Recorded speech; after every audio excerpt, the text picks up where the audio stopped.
Good morning, everyone. On behalf of the Libyan American Alliance, I'd like to welcome everybody to today's event. This is an event held by the Libyan American Alliance on the sidelines of the Summit for Democracy 2023, hosted by the U.S. State Department, and engaging civil society organizations in organizing programs relevant to democracy and human rights. We're honored and happy to be one of these organizations that have done work with the State Department and is now a host of one of the events. We are honored to have a great panel of speakers today. I'm going to go ahead and introduce the moderator, and then he will afterwards introduce our great speakers. Our moderator today is Dr. William Lawrence. He is a non-resident contributor to the Middle East Institute. He's a professor of political science and international affairs at the American University. And he's a senior advisor at the Tunisian United Network and the Libyan American Alliance. He has lived and worked for years, about 13 years, as a senior diplomat, analyst, and international relations program director in 7 countries in the Middle East and North Africa.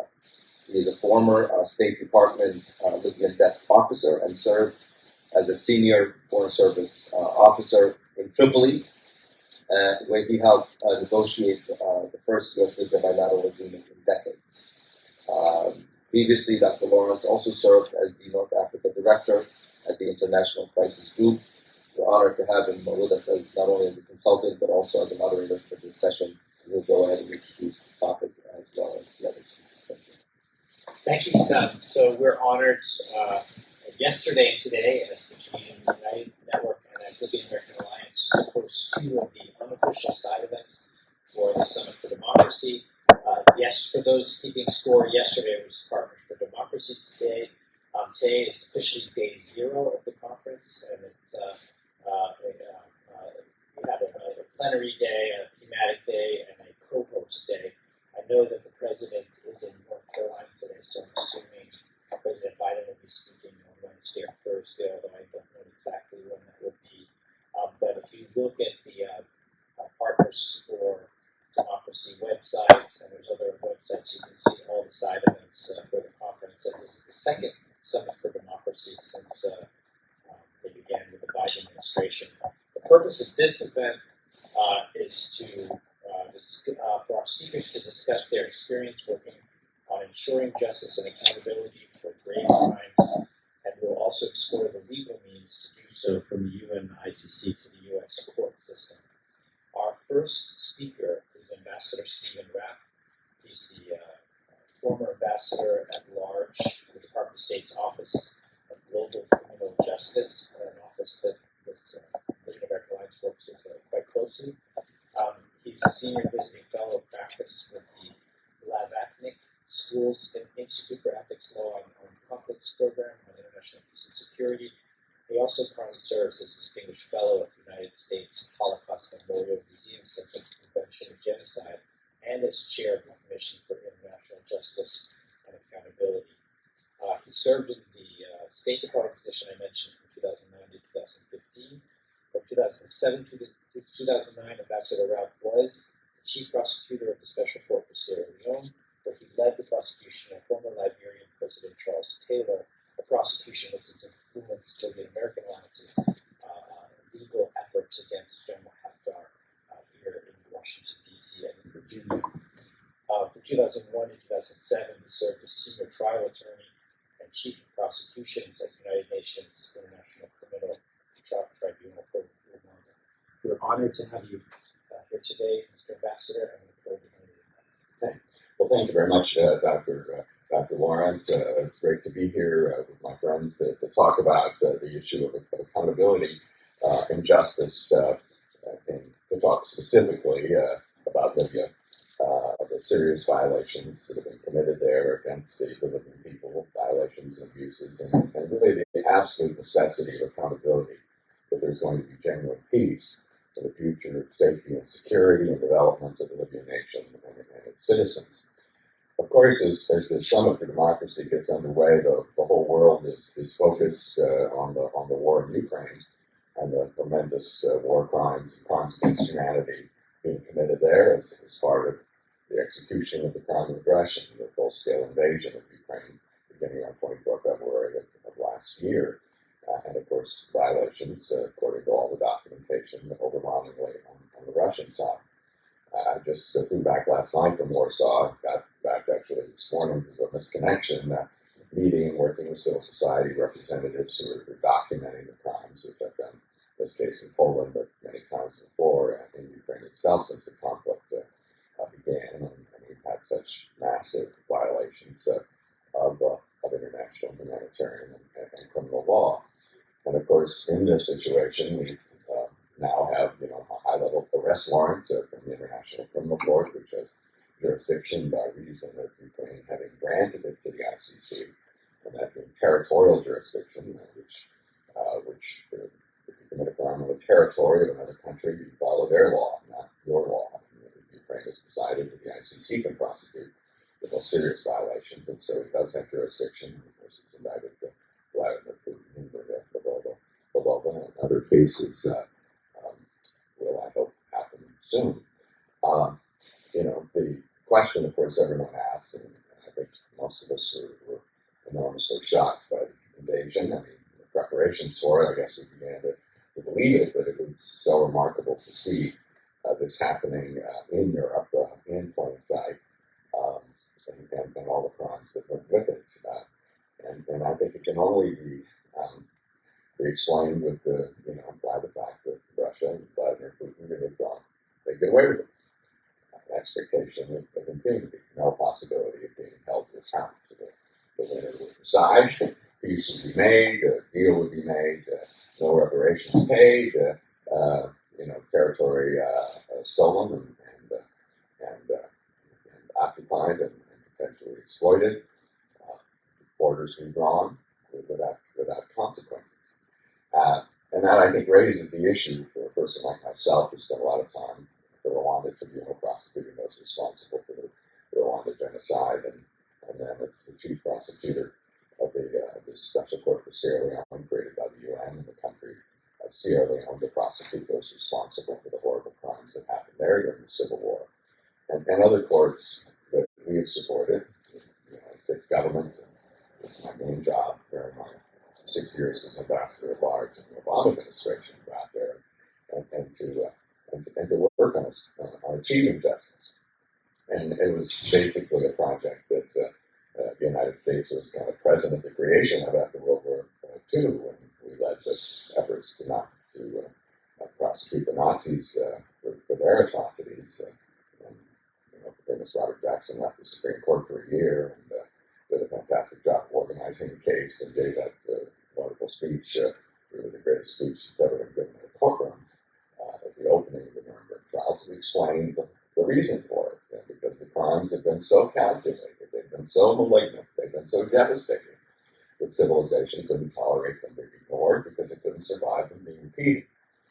And also the fundamental idea, which was that, as he said, the common sense of man demands that the law not stop with the punishment of petty crimes by little people. It must reach men who possess themselves of great power and deliberate and considered use of that power to commit crimes that touch everyone. And of course, judgments were obtained. There was justice for those crimes to a large extent, both at Nuremberg and in the subsequent trials, and even today in German courts, where 99-year-old Auschwitz camp guards have been prosecuted. And there was a situation there where justice was done, and the society whose government had committed those crimes has fundamentally changed and becomes a great contributor to justice and the rule of law worldwide. So that was a success. Obviously, during the Cold War, it wasn't possible. And then, as I indicated, my own experiences with the Rwanda Tribunal, the Sierra Leone Special Court, but we also had the Yugoslavia Tribunal, which was established by the UN Security Council, was successful in bringing every one of the 161 persons that were charged to justice, and we brought the Rwanda Tribunal to date about, I think, 79 of the 85 that we had sought arrest warrants for around the world. But fundamentally what those courts had was support, they had a legal basis for doing what they were doing, and they also had support of great powers. The United States was assisting the court, providing information and evidence, particularly the Yugoslavia tribunal. And the neighboring countries, the European Union and other countries were conditioning their economic engagement, the elimination of sanctions, the movement into the European Union on cooperation with the courts. There was real muscle in terms of putting these things into effect. That led to the creation of the ICC. We can talk about the ICC in terms of the U.S. role, certainly during the Obama administration, and I think again, we've seen passage of legislation by Congress just at the end of this last session, strong bipartisan support for the ICC in Ukraine.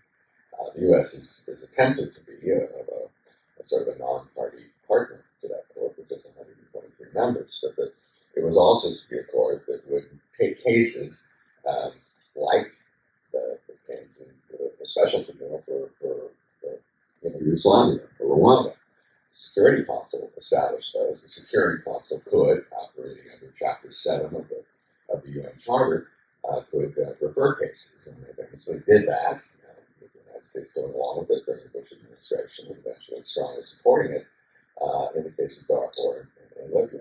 And then again, as everyone recalled, from February of 2011, beginning of the Arab Spring in Libya, the decision by the Security Council unanimously, 15-0, China and Russia voting yes, and all the African countries are voting yes, referring the situation in Libya to the ICC.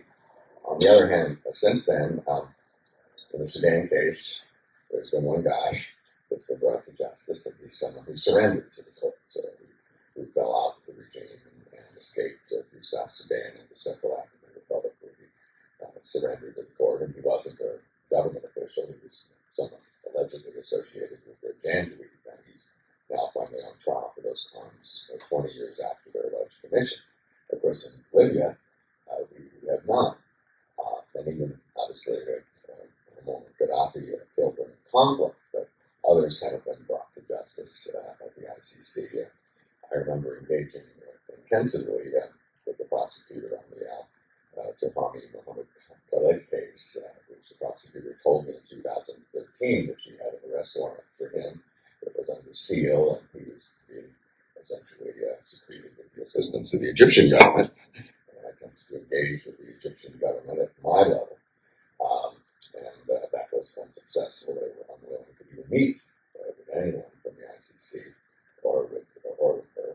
And finally, in 2017, she made the warrant official, and official in the sense of public, and but there continued to be no cooperation, no country in the Security Council speaking out, nobody conditioning support of Egypt or anyone else on compliance with that order. Now, he had been, as I think people probably recall, in Libyan history, the head of the Internal Security Agency under Gaddafi, and was alleged to have committed under a 4-count indictment for torture, cruel treatment, outrageousness, human dignity, etc. Both crimes against humanity and other crimes as well. Persecution, specifically, during the period from March of 2011 to 24 August 2011, was following up on earlier crimes that were outside the jurisdiction of the ICC. Based on reports, he finally died in 2022 at the age of 80. So he's no longer with us. So witnesses didn't have an opportunity to testify. But I'm one who believes that if you've got the most serious crimes in the world, the key message is you don't escape this in this life. You answer those crimes. There's no statute of limitations. And that's a key part of the perception, the expectation that we want out there when people consider committing these crimes in order to gain or to keep power. Of course, we then also have the situation in Syria, where it was impossible to get a Security Council referral, where it was Russia and China vetoed the referral that was attempted in May of 2014. And there we saw that there's still numerous crimes in the 21st century. the UN stopped counting when there were 40,000 dead, which was 7 years ago. And I've specifically been involved with Caesar, the guy who brought out the 50,000 photos of people tortured to death in custody, and chair of CJA, the Commission for International Justice and Accountability, which has, through assistance of actors on the ground, brought out 1.3 million pages of regime documentation, including all the orders, who arrests, and on what day, and for what reason. And of course, arrest is euphemistic because the vast majority of people have been disappeared. North of 150,000 people disappeared. The Caesar photos show 6,700 of them horribly gouged and starved and killed by torture, but that was only a relatively brief period based upon the testimony of the grave diggers and the bulldozer drivers. We think the numbers of people sort of tortured to death in government custody were close to 100,000. That was the way the regime essentially suppressed the uprising. But they did more than that. They could drop poison gas, and continue to, pouring specifically now, but before sarin, we thought with that norm had been in effect for 100 years since the World War I, basically, and relatively rarely violated. It was kind of beyond the pale and became regular order. And Russia then intervened in the conflict and influenced the border missions where the poison gas was dropped. And we also had, of course, the attacks on hospitals and humanitarian access. And it is, in many situations, certainly in the case of Aleppo, was more dangerous, I think, to be a doctor than it would have been to be an ISIS fighter, because they were the ones that had been targeted in that situation in order to essentially make life impossible to live for the people that were there. I was just in northwest Syria, across the border, about a Syrian visa with a group that was doing humanitarian work during the earthquake. We'd be glad to talk about that, but we're focused on it, but it's an incredible thing when you've got to ask Russian permission whether you can go and give people, any kind of assistance, and of course, the assistance that would have saved thousands of lives in the early days. Route that it could come in, the UN didn't actually have anything ready, but that route was largely destroyed. Roughly the 11th day to get other groups out there. In any case, the justice is possible, even now. We learned it. We learned it in the Syrian case, as I've just described. The kind of evidence that's been gathered has enabled cases in third countries. Cases of successful convictions of torturers, of regime torturers in Koblenz in January of last year, the German court of the universal jurisdiction. I was just in a trial in Berlin in February where a person who killed 20 Palestinian refugees who were in the Yarmouk camp that Assad viewed them as his enemy, as his own Palestinian organizations and those that are in the more general organizations are enemies, and they were besieged, and when they were being provided food by UNRWA, this guy killed 20 of them in a food line. And he was convicted of murder in Berlin on February 23rd and is serving a life sentence. There's also been other cases brought, like the murder of Marie Colvin. People are familiar with that because they're attempting to do the same thing in some other situations, whether her family, she was murdered by the regime, obtained a $302 million default judgment against the Syrian state here in D.C. court about 3 years ago. So justice is possible, but it does take certain tools. And obviously, when you don't have the ICC, and you don't have a credible national system, but even when you do, you need to empower civil society and lawyers organizations and other human rights organizations to really build evidence and to do it in an effective way, in a way in which that evidence can be presented in court. And that's something we learned in the Syrian context, because this evidence has been gathered by civil society, like the CJA documents, the Caesar photos. This has been accepted in courts in Germany and in France and elsewhere. You need multilateral inquiries. There have been that in the case of Syria. Commission of Inquiry that's frankly been in business since 2011, appointed just after the First Libyan War. And it's continued to report every 6 months on the range of violations that occur. There's also been, in the case of Syria, the establishment of a mechanism by the General Assembly that gathers together all of the evidence from civil society organizations, from open sources, using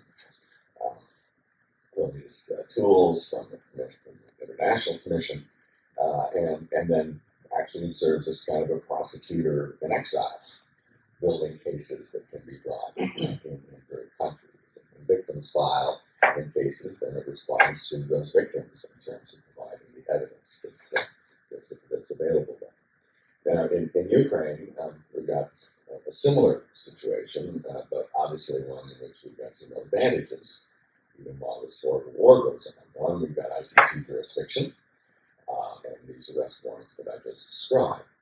Two, we have a functioning national system of justice that obviously wants to see justice done in these cases. It's not, it's understaffed and had not had much success in pursuing the war crimes that arose out of Crimea or the conflicts that began in 2014 in the Donbass, when Putin unleashed the Green Men to take over these parts of Ukraine and crimes, including torture and detention and sexual violence and other crimes that have been committed.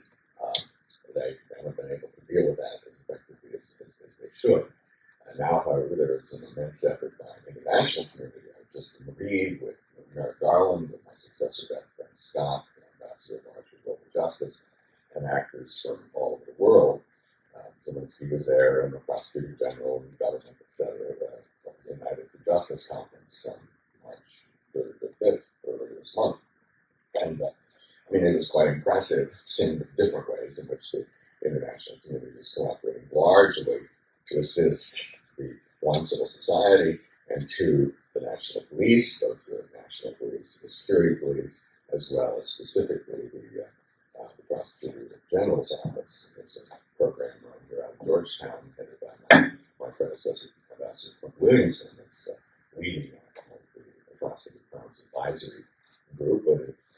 There's groups of ex-military experts on targeting, et cetera, that give advice about the development of cases that we expect to come along in terms of the indiscriminate attacks in Mariupol or the attacks on the energy infrastructure that we've seen since, particularly since October, when Putin basically made the decision to starve and freeze people in the cold winter. They've largely been able to dodge that, but certainly it was an intentional attack against the building infrastructure, which is a paramount war crime.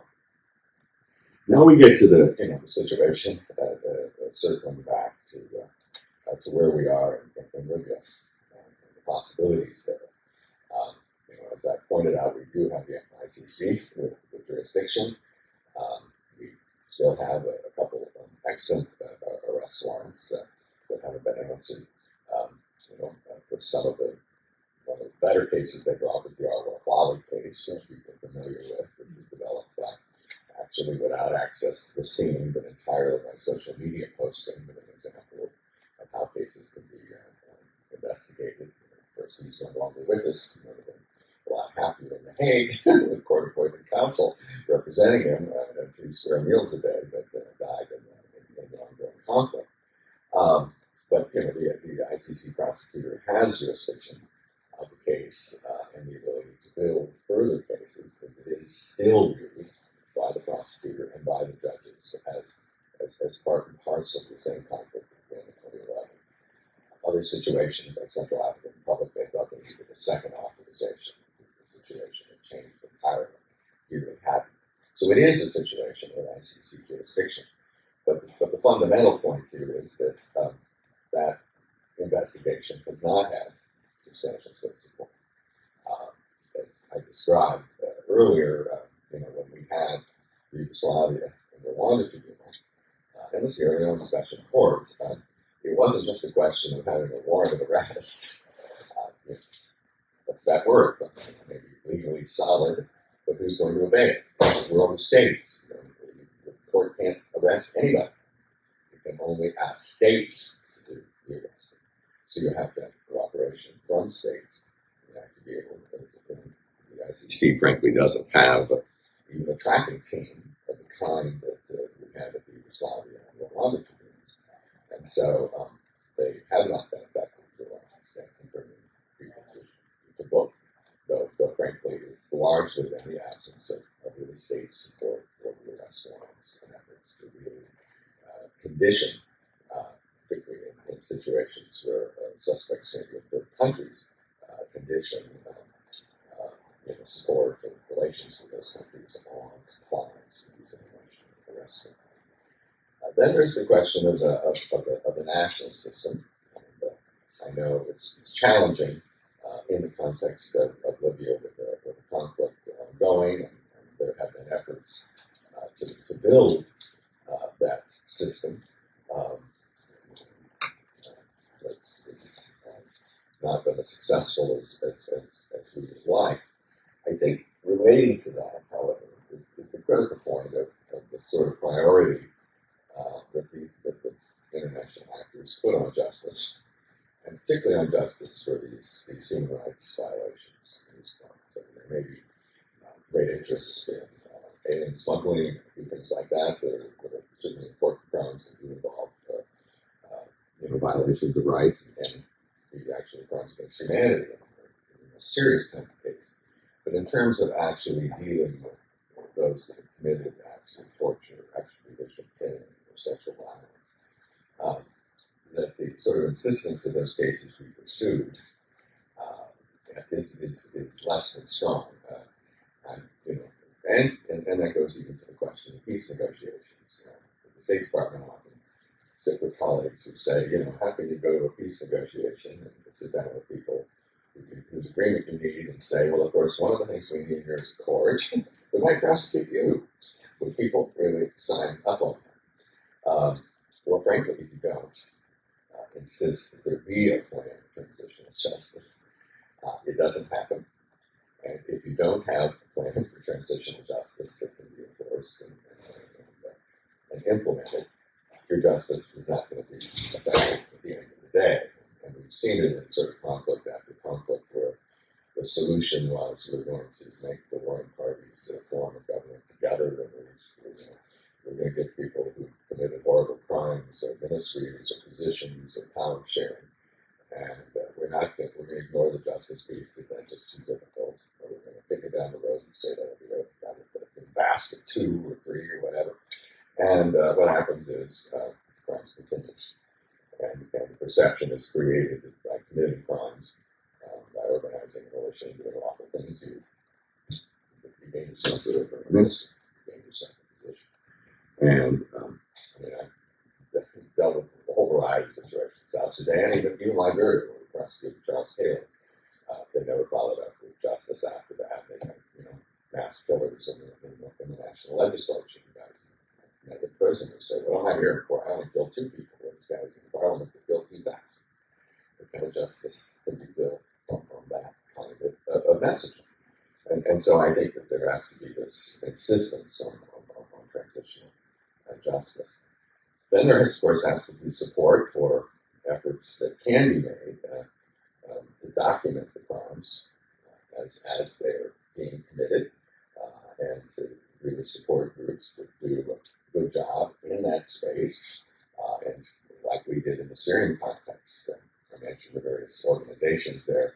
That was actually a U.S. initiative to create the Syrian Justice and Accountability Center in 2012, which was to be a hub that would support a variety of civil society organizations, and led to organizations like CETA, which the volunteer chair of their board, but there's other groups like the Syrian Archive, Media Archive, with just 3 million videos and things like the capacity to do that, to determine areas of faith and not of faith, and provide the kind of background and provenance that will be necessary to bring those videos to court. There's the Syrian Network for Human Rights that give you every bit of information on the current 129,000 people that are missing, though substantially the majority of them are dead in government custody.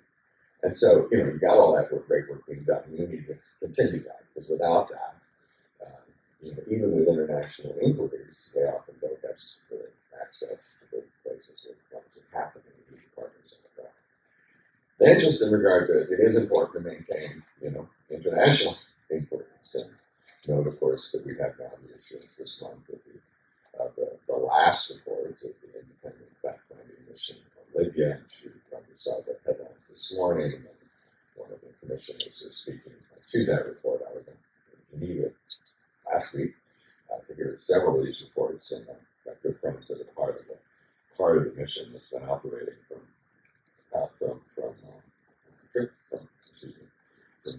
Tunis, but has been able to get into the country. And I commend you to a reading of it. Obviously, may not be completely comfortable for people on one side or another of the conflict, because it obviously talks about violations on both sides, but certainly highly significant violations and horrendous crimes on the part of the Haftar side.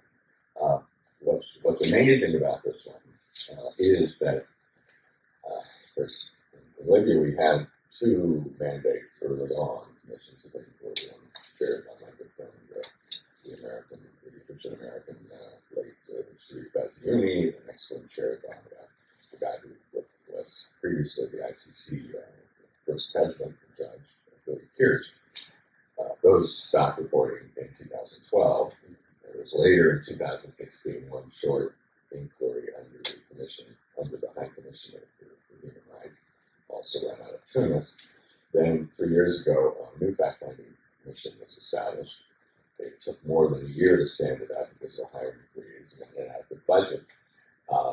It was renewed last year, but amazingly under the condition that this would be the last renewal.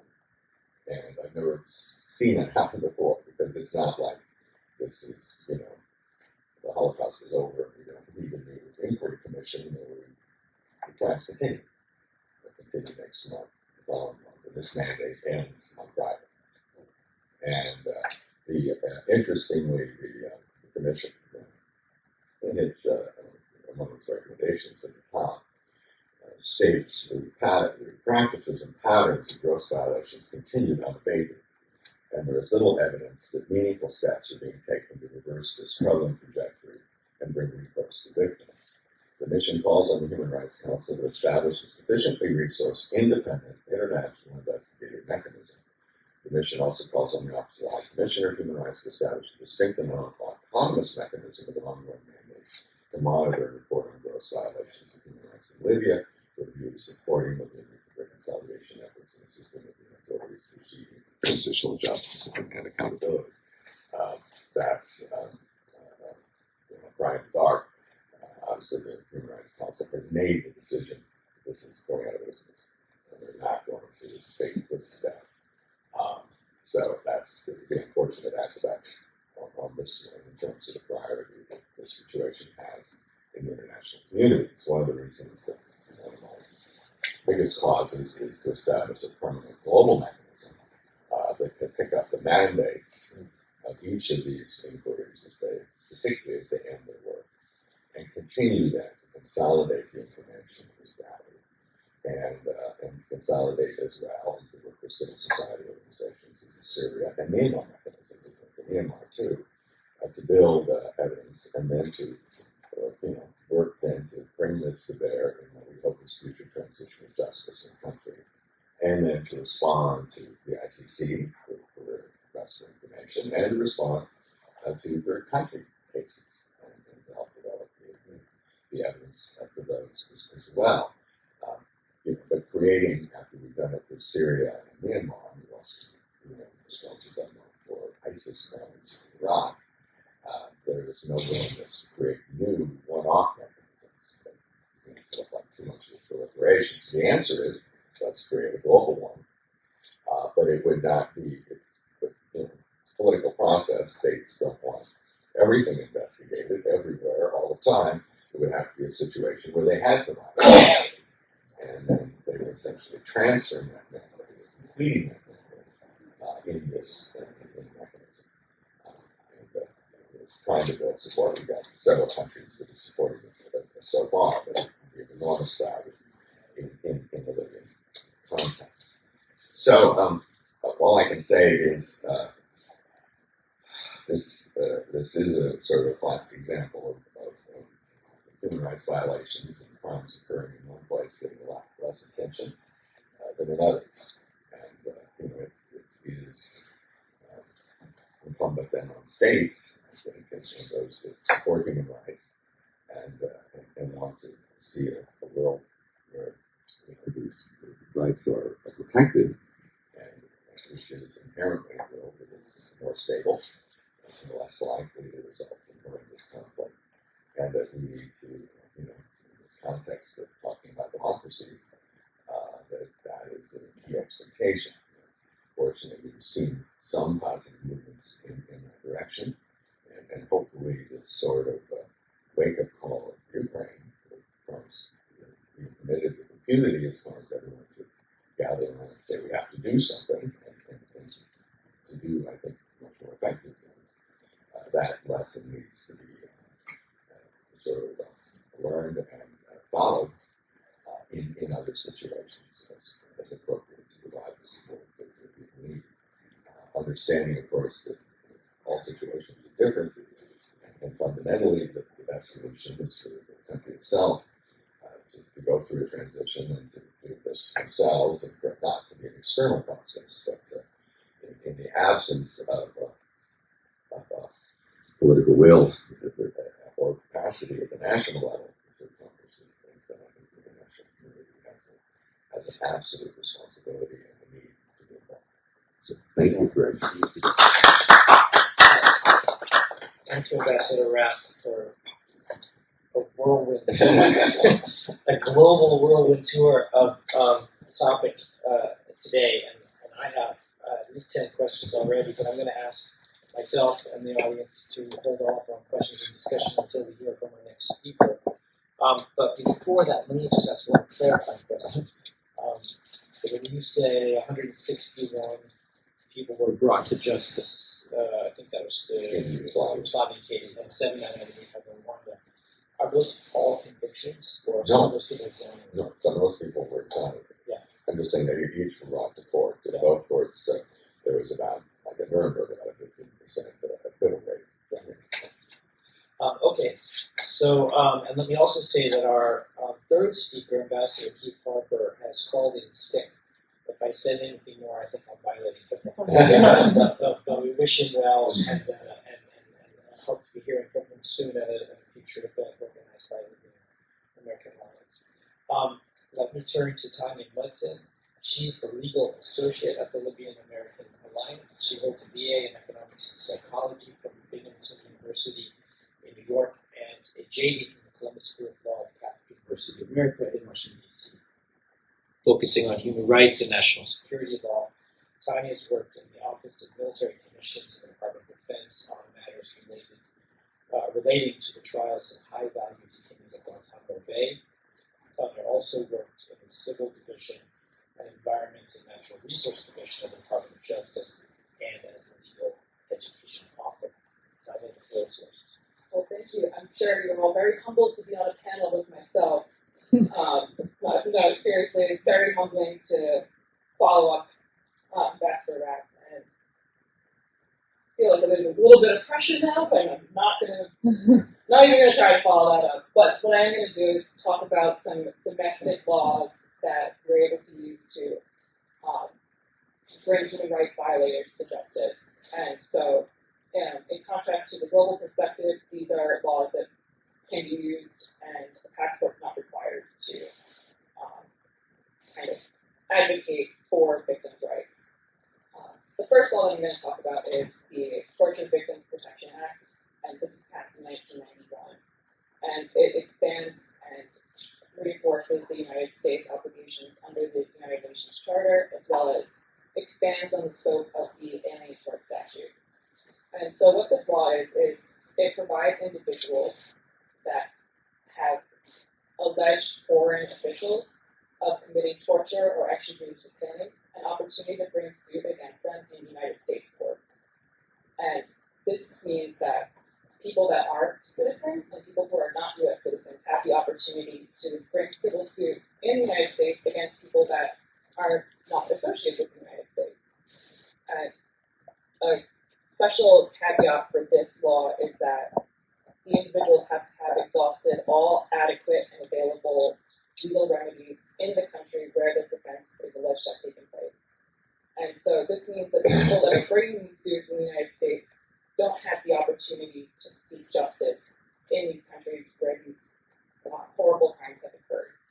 And so, specifically in Libya and Tunisia, these people don't have the opportunity to litigate in the same way that they would in the United States. And that's where the Libyan American Alliance and Tunisia United Network come in and help advocate for them in the United States. So a couple of the cases specifically that the LAA has spearheaded are both El Zagali and Ben Amar cases. So the first one is it's a consolidation of a number of cases, but the LAA is advocating for the families of victims of the 2019 Tripoli offensive. And the LAA is alleging that the Libyan National Army committed these extrajudicial killings under the direct command of General Khalifa Haftar, and he is personally liable for these crimes. And so he is specifically being sued in the United States for his involvement with these crimes. And so we're trying to seek justice for the members of the families of these people that are unfortunately victims of this offense in Libya. And similarly, we are also in the process of litigating another case on behalf of the families of military cadets that were killed in a bombing of the Al Habsa Military Academy in Tripoli by an LNA drone strike.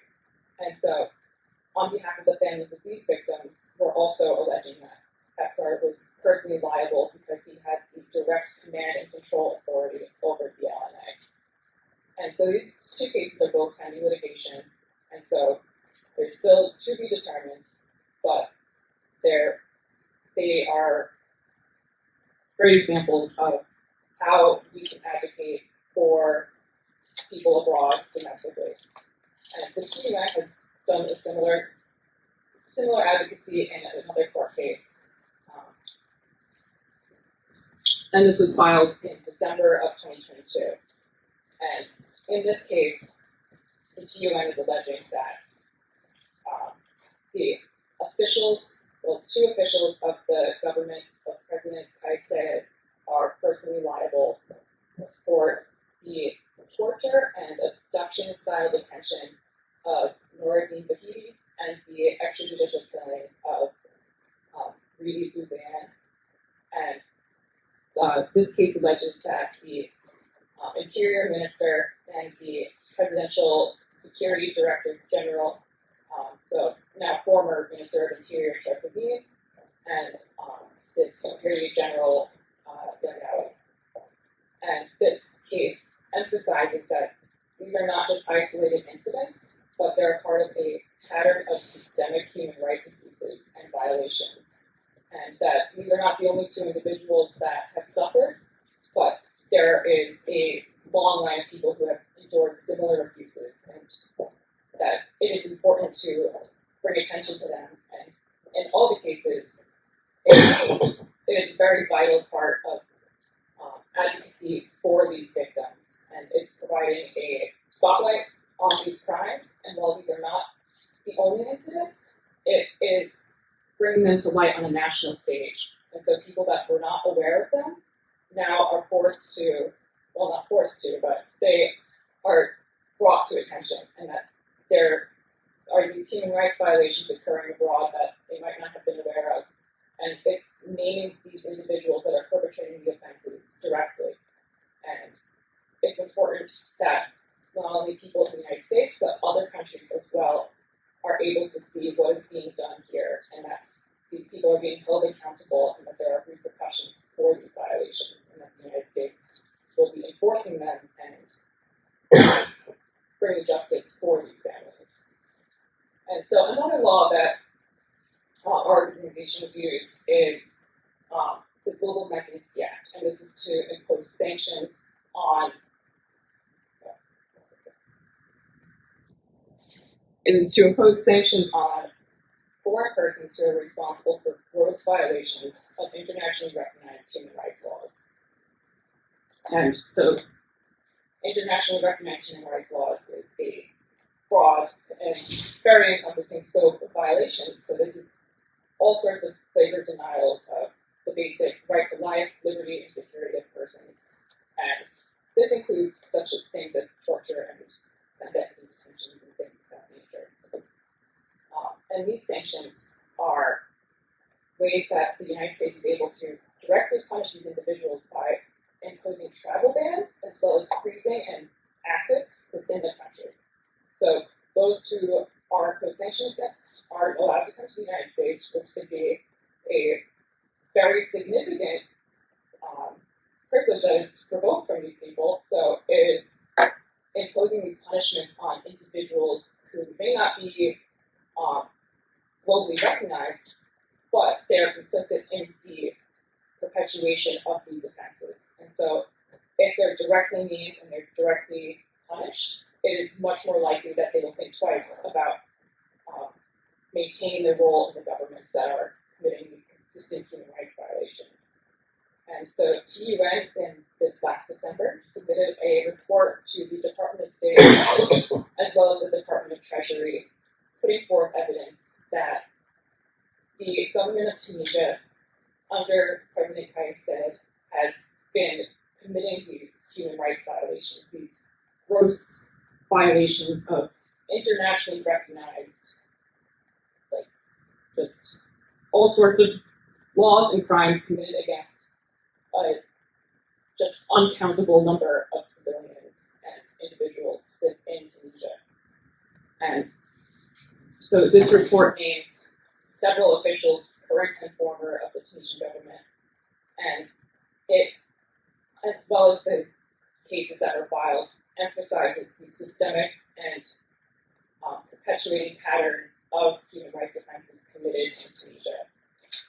And so this report will be reviewed, and hopefully the government will see the evidence that we brought, which is well documented and well known, and there wasn't any sort of in-depth investigation that needed to be done to see that these crimes are just repetitive and they have just a huge scope and a huge impact on the people of Tunisia. And since the coup, it has been very consistent, and it is prohibiting people from getting justice and advocating for themselves and using the media to advocate for themselves within the country. And so it is our hope that in imposing these sanctions, other countries will follow suit and also do the same.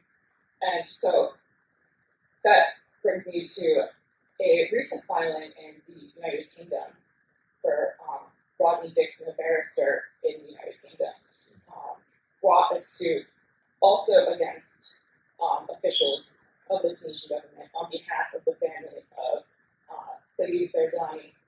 And very similarly to the Global Magnitsky Act, under their law, they're advocating for sanctions to be brought against these officials. And while they might not be too concerned about their assets being frozen in the United States, it might be more impactful to have that asset freezing in more geographically close locations, and hopefully other countries are inspired to do the same and to take these same steps to hold these individuals accountable. And so our report is still pending, and hopefully that encourages other countries to also do the same. And these are not just labels, they're not just things to throw out there. These are things that actually work, and these sanctions have been imposed on individuals from a number of countries, like Russia and China. And they're things that people actually listen to and are affected by, and it's something that has a tangible impact. And while we can advocate all we want, this is something that provides some teeth to it, and it's an actual tangible thing that civil society can do to advocate for victims on a grand scale. And so the last law that I'll talk about is the Justice for Victims of War Crimes Act. also known as the War Crimes Accountability Act. And this was passed in January of this year.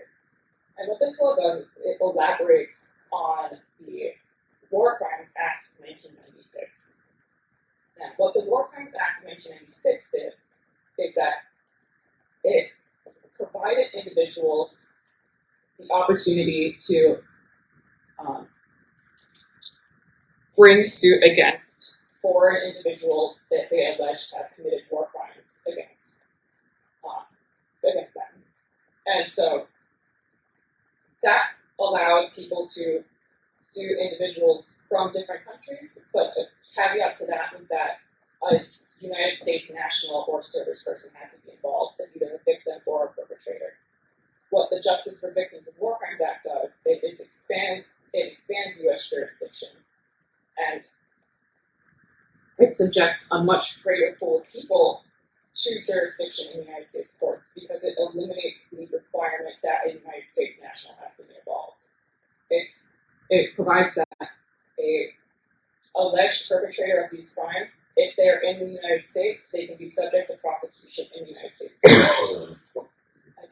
As well as it allows for cases where the United States nationals are involved, they could be prosecuted no matter where, no matter when. It eliminates the requirement for statute of limitations. So this means that crimes that happened decades ago can be prosecuted. There's no 5-10-year restriction. And this provides victims of crimes the opportunity to litigate and receive a semblance of justice for something that they didn't think that they would be able to receive or get any accountability for. And so this law requires that there is a certification that the case will be in the public interest and that it is necessary to secure substantial justice. And this is a certification that's made by the Attorney General.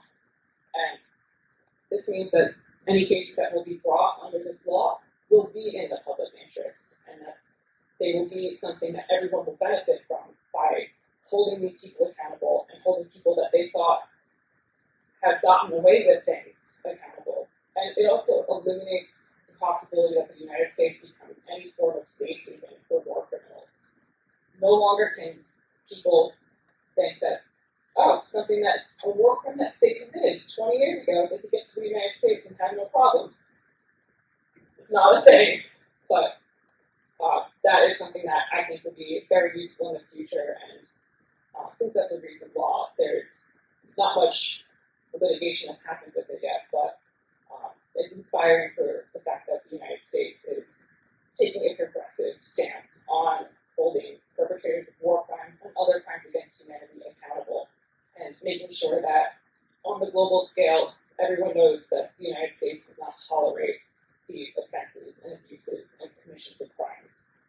And it has, with our cases and previously brought cases and the sanctions, all of these are steps that can be taken to bring a tangible and visible and important focus on the commission of these war crimes.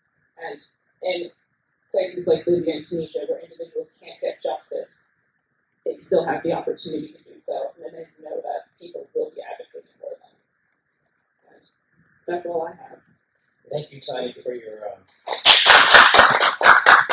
really comprehensive presentation. I have 16 questions for the two of you, but I'm going to hold them and open up the floor to our guests to get the conversation started. And I invite you to both comment and ask questions. Thank you so much. This has been an eye-opener in so many ways, despite us being doing some of this work for the past 3 years. I wanted to ask a question specific to the Haftar case.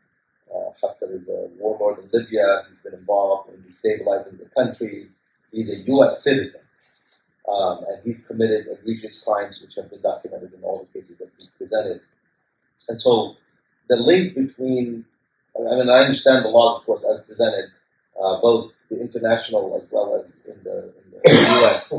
My question is, with him being a U.S. citizen, how can we directly link that status to some of the legal work that's being done. The second would be to speak specifically to, is it possible to use the civil route, which is what is available to us in these courts, to escalate it to so that it becomes a prosecution on a criminal scale.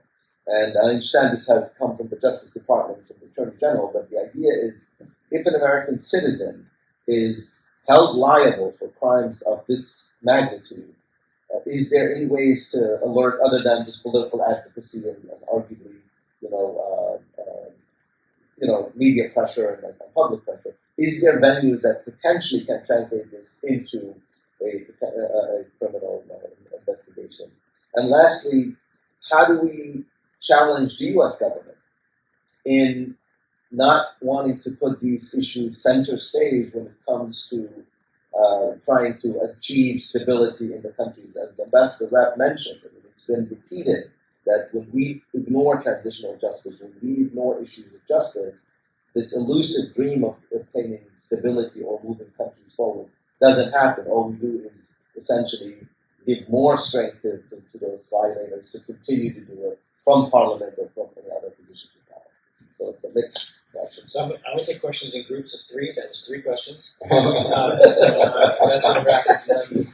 Well, they're relating a lot to each other. I would say the interesting thing, a relationship between the civil case, which obviously can be brought against the American citizen who has been in the case of Haftar, and certainly he can be charged by the Justice Department for war crimes. It doesn't require, of course, in his specific case, this new law, which that deals with the foreign national who's present in the United States. That it's the no safe haven, but an American citizen is responsible. And I know, I was involved as an expert witness in the Kodabaya Rajapaksa case in California. As he was sued for torture, as an American citizen, which papers served on him while he was shopping at the Trader Joe's in Pasadena. And then the Department of Justice was, I think, actually relatively close, potentially prosecuting under the War Crimes Act specifically. And then they had these attacks in Colombo, and he came back as a strong man and was elected president. And in those cases, because he was chief of state, had to be suspended. Now that he's been essentially forced from power, there's some prospect of it happening. I don't know if you've ever been in touch with the Center for Justice and Accountability in San Francisco.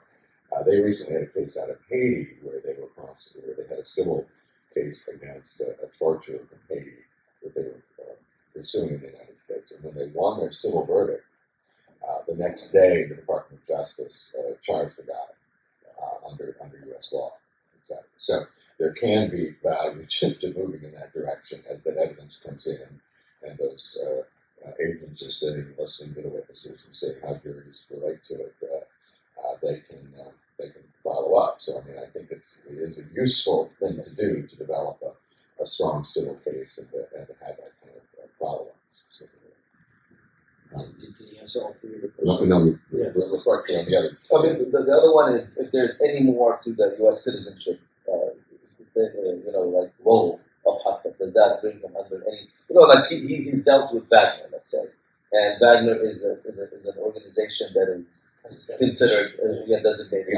And do keep in mind, quite often they can, when you do have the nationality jurisdiction, then the whole criminal code comes into effect.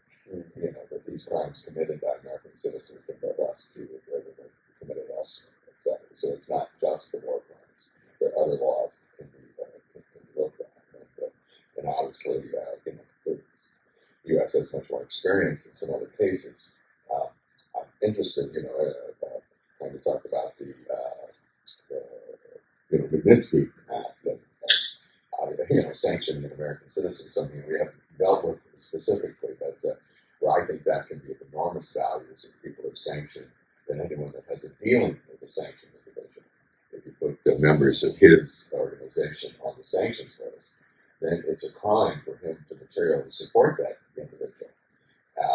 And he can be also, for instance, we know in the context of Sudan, where BNP Paribas helped the government of Sudan under Bashir escape financial sanctions. Part of the reasons there was sanctions against Sudan was because of the Darfur genocide. And then and the bank continued to create all these false accounts and all this bookkeeping to allow him to continue to have access to international financial transactions. The United States government prosecuted the bank and got an $8.9 billion verdict there. Now the victims are going forward in federal court for the American victims in the Kachef case, and that's been upheld in the Second Circuit. And so the victims are coming forth to go after the bank as well, both in the United States and in France. But that started with sanctions, exactly. So, and that wasn't a question of the bank being sanctioned; they were working with sanctions. So, I mean, one needs to look strategically at ways that one can build these kind of tools. But as I say, it should be easier for an American citizen to go after these cases. And as you can see, the War Crimes Act since '96 has allowed it. It's only been since 2023 that we've been able to deal with the outsiders. I would note that we do have an active in the Department of Justice. There's a Human Rights and Special Prosecutions Office. There's a unit that includes both FBI and ICE agents that works in developing cases. But the pattern in the United States until recently has been largely to prosecute these cases for false statement on an immigration basis. The Rwandans that come and say, I was a victim of a genocide, I'm just there to survive, and it turned out they were killing people in the churchyards, etc. And they're prosecuted not for the genocide, but for their false statement. But some of those cases have resulted because the statements are so serious, about such serious conduct, they've ended up with 10 or 15-year sentences in the United States. But increasingly now we've got this ability to go after the crimes themselves. Did you say everything you want to say about civil versus criminal litigation? I think so. I mean, obviously, it's very important to do civil, and we have these tools. Unfortunately, one of the tools that we had in the past was the Alien Tort Claims statute, which was a 1789 statute that largely was ignored. It was written, one of the first laws Congress passed in the history of the Republic. And in the 1980s, it began to be used to prosecute sort of warlords and others that were in the United States, not to prosecute, but to sue them.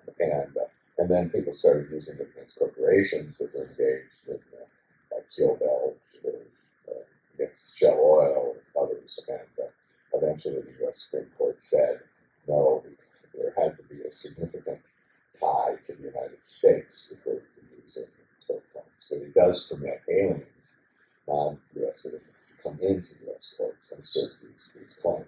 And so it's available, I think, obviously, in the Rapp case, because there is a tie to the United States. That a citizen, where normally it was being used for aliens to go after big corporations or individuals that were non-American, not a U.S. citizen that may be here now. And that's been eliminated for all these things. We rely on the Torture Victim Protection Act, which is only against individuals that it's possible. Omar has a comment. Yeah. Thank you for that overview, stepping around.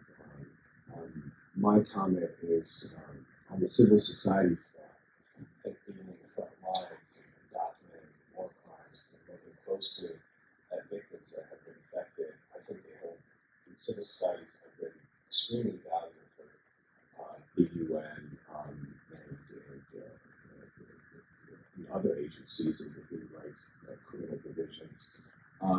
Most recently, for example, the UN fact-finding mission and their great work producing the UN report, they were struggling to deal with finding Wagner victims in interviewing them, because some of the victims I spoke to and engaged with have been fearful of speaking to a person of authority, and they were more comfortable with speaking with a member of civil society.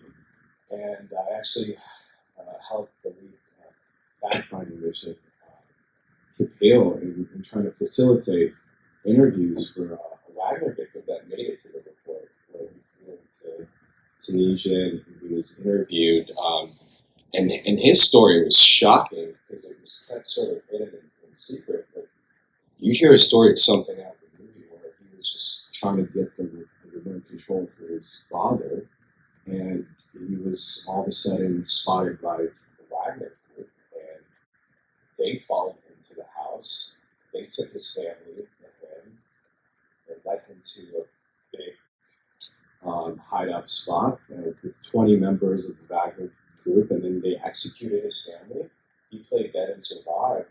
His story didn't really make it out there, but then just engaging with him and trying to get the story to make it to the UN report was extremely valuable because they saw that as direct evidence that not only is the Wagner complicit in crime, but they're also aiding and abetting on behalf of those war crimes during the 2019 attack on churches. So that's just a comment about how civil societies can back to Tanya, how civil societies can be effective. But now that Wagner's there's potential for sanctions as individuals within the organization, though I'm not sure. So far, we're not trying to recall where we are on Wagner and whether it's been. So in January, we call it the transnational criminal. Well, that's what I thought, and that's they're not a terrorist. They're not a terrorist organization. There's laws that are being made in Yeah, and they really need to be defined as a terrorist organization. Just the way they conduct business is to terrorize the population, even though they're often going out there for government, they're doing it on a sort of state-sponsored terrorism. Well, that was one of my now 18 questions. Yeah. One of them was state sponsors of terrorism. How did that fit within the world that you're talking about? In terms of these designations and prosecutions and the international law. Well, the state sponsor, I mentioned the Marine Coleman family case, and that's an SST case. Now, the reason is that, and that's extremely significant. I think there was a time that Libya was a state sponsor of terrorism, and then that changed with the negotiations that occurred almost 20 years ago. But we still have Syria as a state sponsor, and North Korea, and I think Cuba's off the list. But there's always an issue. But those states on which there's been a finding, if anyone provides material support, there's a crime. But also, if someone is a victim or survivor victim, one can sue the state. Normally, the state is immune. But under U.S. law, if it's a state sponsor, if the state is a sponsor, then there is no immunity. Now, the challenge is often getting service from the state, because these aren't states that have an embassy, for instance, in our country. But the federal rules of criminal civil procedure allow for the court to provide alternate means of service, which in the Coleman case was the person sharing the intersection, or the country that does the intersection for that state. And in the case of Syria, that was the Czech Republic. And so by serving the Czech ambassadors, and with the requirement that we forwarded on to the Libyan government, that counted as a service, which the Libyan government, the Syrian government defaulted. But Judge Amy Jackson Birmingham nonetheless held a full hearing to prove up the damages and to lay out all of the evidence. This wasn't the case of a journalist who's out there taking risks in the battlefield and getting shot by the crossfire. No, they intended to kill her. She'd been on CNN the night before. They were targeting the media center. They were bracketing it, and they were having the spotters that were looking at it. And the guy who actually got the shot that killed her, the photographer, was rewarded with a car by the brother of the president. Assad, who's the head of the brigade. And so it was involved in the operation. So that was proving that was actually the state, and that was to shut up journalists.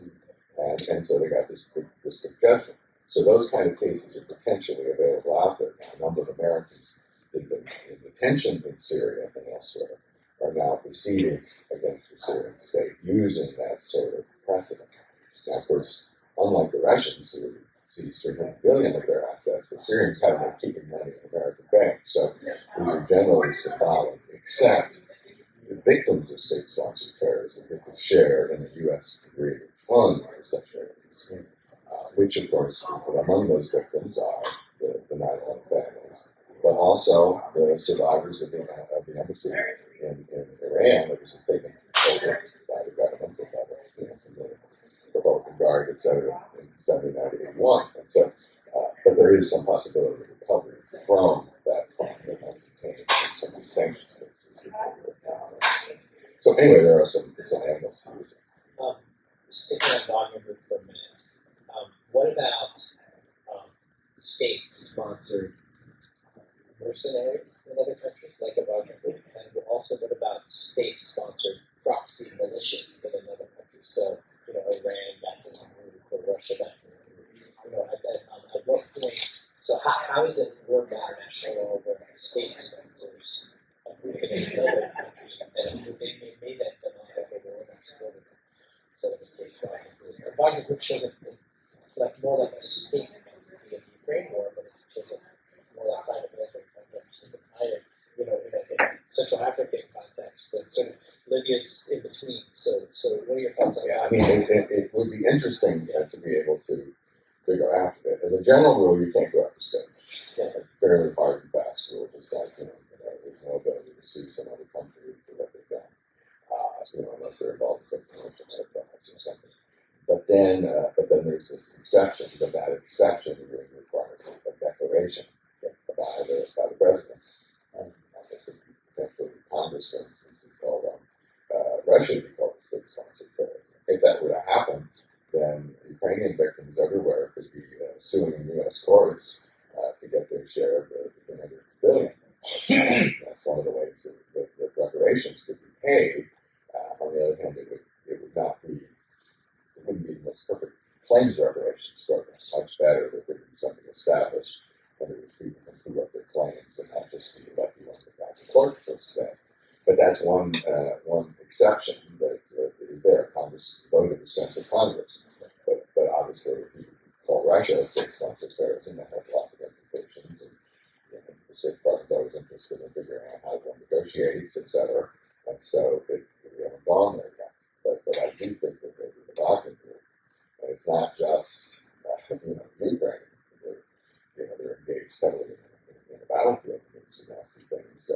It's all of these cases in Libya, and in Central African Republic, and in Mali, and Cameroon, where they're kidnapping children and sending them to work, and some families have to give up their children to intimidate these people to do it. And in countries like the various dictators bring them in because they view them as more effective than peacekeepers, etc., in getting rid of their enemies, of course. But then in the end, they end up turning large groups of the country against the regime, and I think just create instability in the long run. But at the moment, they've got some countries that have bought into it, not democratic ones. Any other questions or comments? Ali? Yes, thank you very much for bringing that session. My question is related to foreign actors, foreign governments that have participated in the acts of criminal war against the Libyans. To name some, drones bought by the UAE were given to Haftar, and one of them was the tool by which the cadets of the military academy were hit. It was proven that it was one of the drones by the UAE. So, as the UAE and the criminal court here can we bring the UAE to court or to justice, accountability? Have they any accountability? The other one is that we just discovered lately that Saudi Arabia paid for the Wagner Group to come to Libya, which is another element. We know that the Egyptians, the Saudis, the Emiratis, not to speak about the Russians and the French, they all have aided the warlord Haftar to carry on his activities in Libya. What kind of accountability do we have against those actors? I mean, as I indicated, without the designation of the UAE or Saudis or others or state-sponsored terrorism, which is not likely to happen, your ability to actually sue the state is not there. Unfortunately, when they commit acts like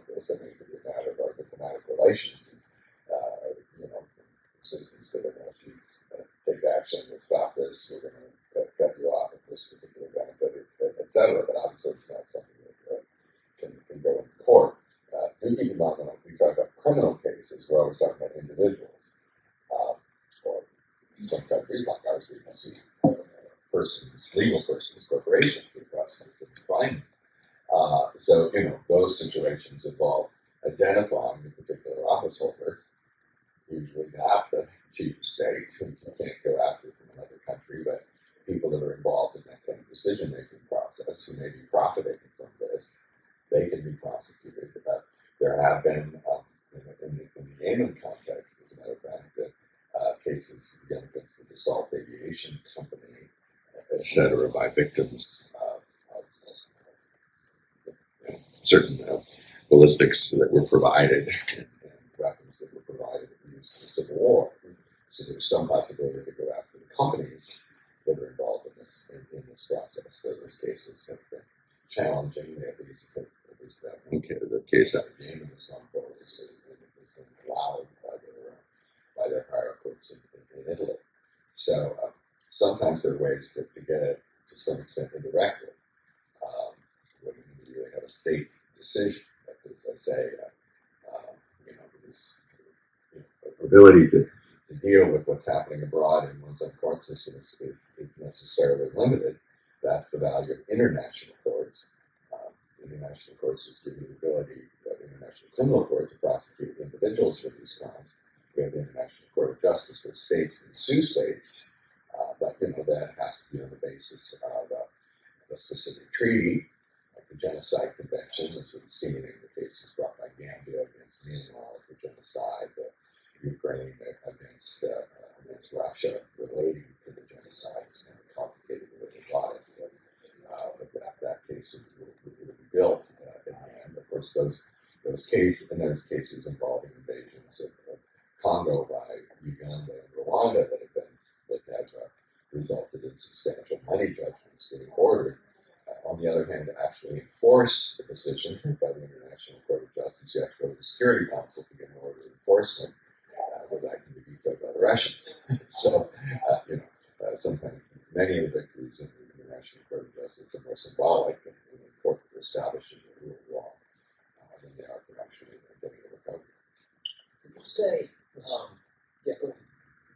Just Yeah. another follow-up. Let's not- The other one is that some people, some criminals who are known to be, as you see, they were even,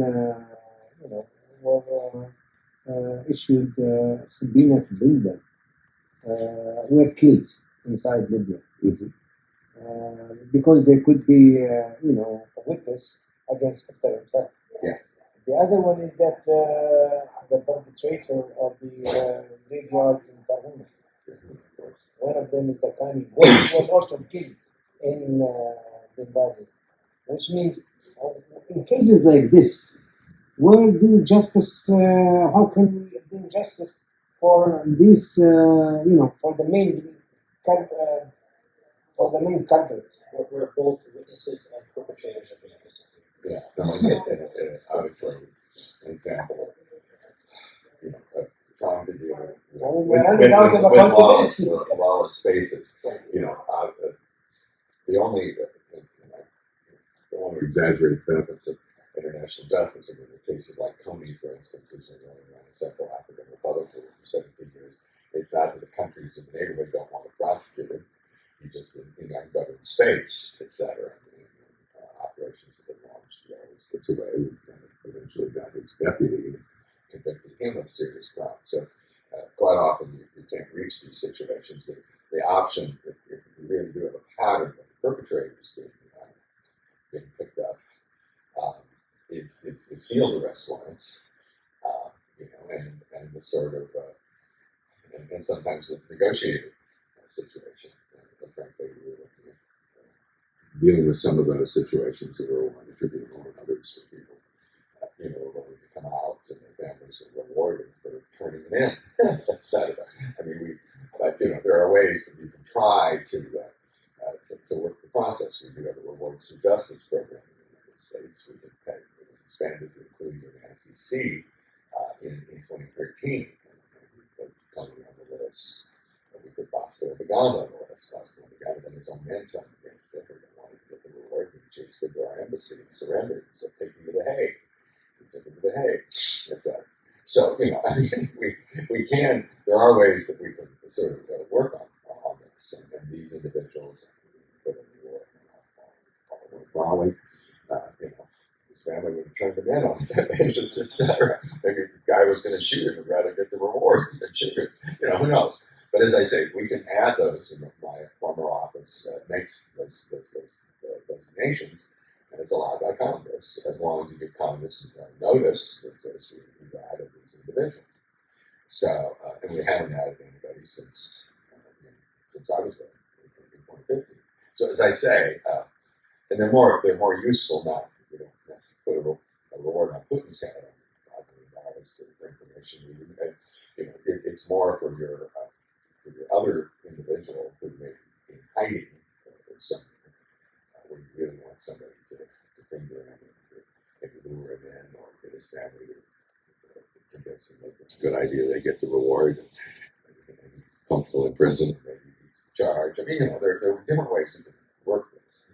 But you got to be clever in each situation and deal with the absence of responsible rule of law, respected local authorities that are going to be able to get in there and help you. This isn't a problem. I mean, there have been warlords running around in Europe. Of course, we have Kabuga, who was funding citizen genocide. He ran for 27 years. He used his resources to hide away. He was finally arrested by the French in May of 2020. COVID, and he's now on trial, and he's 89 years old, and he's simply declared incompetent to finish his trial. But we did have, obviously, the national authorities, once we got the information and where it was, and we were able to go and find where his family was supporting the secret. Last note, last note. They were from the ICC after 2011. Issue warrant against Saif Gaddafi and Abdullah Sanusi. Right. The third one as well. They are still in Libya. They have not been. Nothing happened about their cases. I think the warrant is still valid. They are still required to be judged or be sued by the ICC. What is the situation here? Well, I mean, as the Saif case is truly a remarkable one, but the Saif Gaddafi warrant is still there. There was an effort by the government to say, no, he was being handled, and that was the time he was being held in Zintan. And the ICC said, well, you can't make any assurance because you're not in control of it. So we demanded you turn him over, and that order still stands. Being released or different, or one time talking about running for president and other things, etc. It's quite strange. There was still a requirement that he turn up at The Hague and answer the charges, and if there are weak charges, they're dismissed, etc. But that needs to be answered. Sanusi, however, as you remember, who sought refuge in, I think, Mauritania, was eventually delivered by the Mauritanians to the then transitional government. His child was in my son's class in Morocco. Oh, wow. And he was arrested at Casablanca Airport. So there was a Morocco and a Mauritania. I see. Okay. But Well, anyway, he was handed to the Libyan government. But then Libya said, we're prepared to try him. And then they did send him to the gallows, but nobody did. Yeah, and indeed, it was an interesting case from a human rights perspective because, we had lawyers, a number of them, and different people representing him, and made the pitch that that he was going to be treated unfairly, by the Libyan government, and he wanted to go to The Hague. Usually, guys don't want to go to The Hague, much prefer The Hague to Tripoli. And the ICC ruled, no, we're not a human rights court. The Libyans are prepared to indict you. They're charging you for the crimes that you allegedly did. We're going to let the ICC, let the country do it. The ICC is not a court of first resort; it's a court of last resort, and it only gets involved if a country is not genuinely investigating and prosecuting. Now, they weren't genuinely investigating and prosecuting Saif. They were genuinely investigating Sanusi. Now, whether they will execute him, most of the world in most of the world, death sentences are rendered and they're rarely executed, etc. So that the question is, where is he today? I presume he's still in custody. He's in in a 5-star prison. A 5-star prison. Okay. Okay. Well, in any case, a prison, but that one is not in front of the ICC. So the safe case still is. So in our last, I'm going to declare the beginning of the lightning round Okay. here. So I'm going to ask some questions, and others can too, but we can do quick answers. As you can tell, my idea of a lightning round is a technical answer. It's good. You're a good lawyer. So the first one is on renounced citizenship. So Haftar, when he becomes a head of state, or any official can often renounce their citizenship, or is required to renounce their citizenship, their American citizenship, as part of taking on duties. How does that play if they committing crimes while a citizen but may have at some point renounced their citizenship? They don't get off. Yeah. Good. That's I mean, Roger Fox can still be prosecuted. Yeah. Challenges out. Drilling down on his third question, the transitional justice question. The counter argument is almost as good as, sounds as good as the argument. Meaning, if you can't get a ceasefire, if you can't get, a peace treaty, who cares if you have transitional justice? You have to bring insalubrious people to the table. I mean, dictators often leave countries and get exiled, right? They don't get transitional justice. So, and when we look at cases of truth and justice commissions, everyone always brings up the South African case. At least 20 countries have tried it, but didn't do it like the South Africans, and even the South African model has been insufficient. So the question is, what's your feeling on in addition to the one argument, excellent argument you gave us about how history will repeat itself if you're ignoring transitional justice, and it can be destabilizing in other ways too. How do we build transitional justice into wartime situations? You have to have. Keep in mind, I'm not an opponent of treaty commissions. It's extremely important. Yeah. And there needs to be an agreement that we're going to have a treaty commission. And then we'll look at phase 2, 3, and 4. But at the very minimum, you've got to establish the truth and have a credible process. Yeah. Usually that then leads to a great deal of pressure to actually prosecute some of the families because all that information comes out. That, in my view, is the absolute rock bottom minimum. But you look at a situation like Colombia, and we'll see how the whole peace process works out there. But what I thought was interesting there, the negotiation with the FARC, the public insisted on accountability. And they wouldn't have done when they looked like the deal that was originally negotiated by Santos was too easy on them. They voted it down, and it had to be modified to top it, etc. So the public, if you're going to have a trend, if you ask the public, if it's not just a matter of the dictators decide, but there's going to be a vote of the people on this. The people are going to want justice, etc. Now, and these sort of stitch-ups that create, governments in which the foxes are all invited into the henhouse, rule, don't work and aren't worth it. And they don't actually obey the ceasefires. They don't enforce it. And as soon as they don't get their way, they violate them. So it's as much as people say, you can prevent atrocities by ending conflict, you have to genuinely be looking at the causes of the conflict. And one of the causes is the impunity of people who commit these crimes. So, I mean, it's a tough kind of lesson, but as I say, in situations where there has been reconciliation, they've done it that way. Keep in mind, in South Africa, the rule was they had to come in and make a complete and total, confession of what they've done. They applied for an amnesty. Of the 6,000 that came in, only 500 got the amnesty. The other 6,000 could have been prosecuted. They haven't been. There are few now that are being pursued. So that was, you'll hear victims complaining that wasn't there. In the situation in Colombia, there's some purists, Human Rights Watch doesn't like it, but they have an objection to the peace plan. But there it says that if a guy confesses to what he did and provides reparations and tells you where the bodies are buried, you can have a sentence of as little as 5 years of house arrest. So there is an incentive to do it. I mean, in the U.S. we often give, the insider hitman, a deal for the truth. So if society wants to make that same kind of deal, that's fine, as far as I'm concerned. So there can be approaches to this that are really hard-nosed and effective.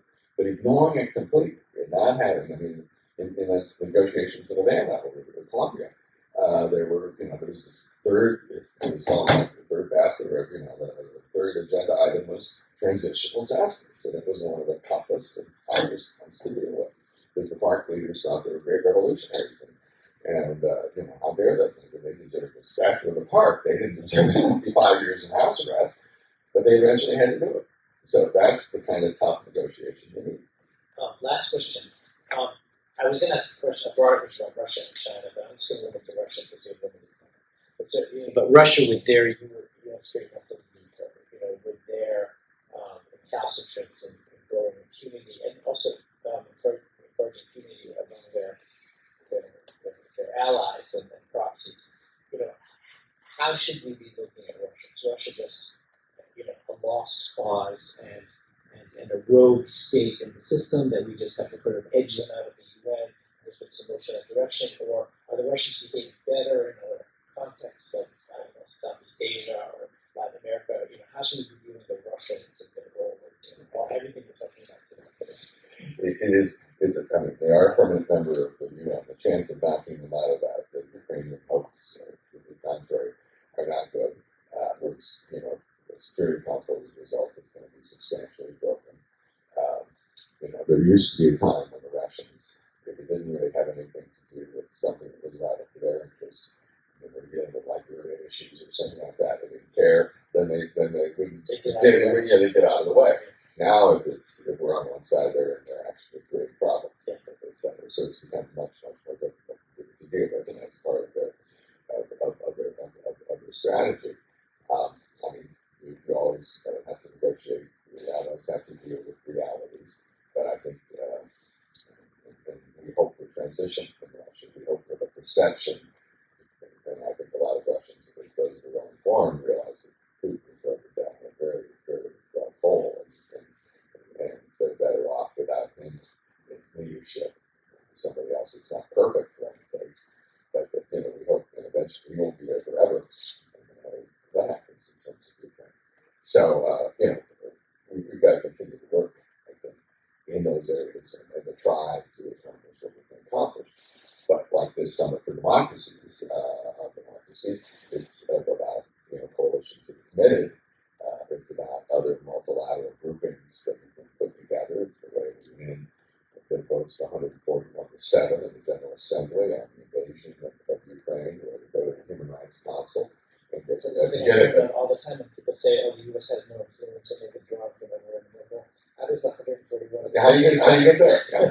And how do you get majorities to pass resolutions on Myanmar and other situations that China doesn't want, Russia doesn't want? We build the support in a lot of countries, in many African countries, and throughout Latin America, and in Europe and elsewhere, and we can get there. Honestly, the Libyan one was a challenge, but we should really be leading the way. It didn't want to be super discouraging. We need to be pushing for at least a follow-up process here to continue to build evidence and do reports and to assist the process of transition to justice. And they can't just pull back from it entirely because it's cost money and it's inconvenient, or there's various countries, UAE and others, and that are on the other side of it, so you don't get the same votes on this as you do on some other things. But it is something where if we really put our efforts in it, frankly, we hardly ever lose these votes. Well, with that call to peaceful arms, let me congratulate you and Sam and Tanya and Omar and Natasha for all of the hard work you're doing on these legal cases. We've all learned a lot today, and I love how creative international law is. When you get into this area, maybe you're the creative one. But various people are creative. Somebody wins one, and let's do that. The international law classes where those were not creative times. No, there was no can do. These courts didn't have. Al Rubin was one of my professors. But with that, let me bring this meeting to an end and encourage everyone to continue this work. And I hope that no one's too discouraged because there's a lot of work to be done, and the law is moving in our direction internationally. So thank you for everyone for listening. And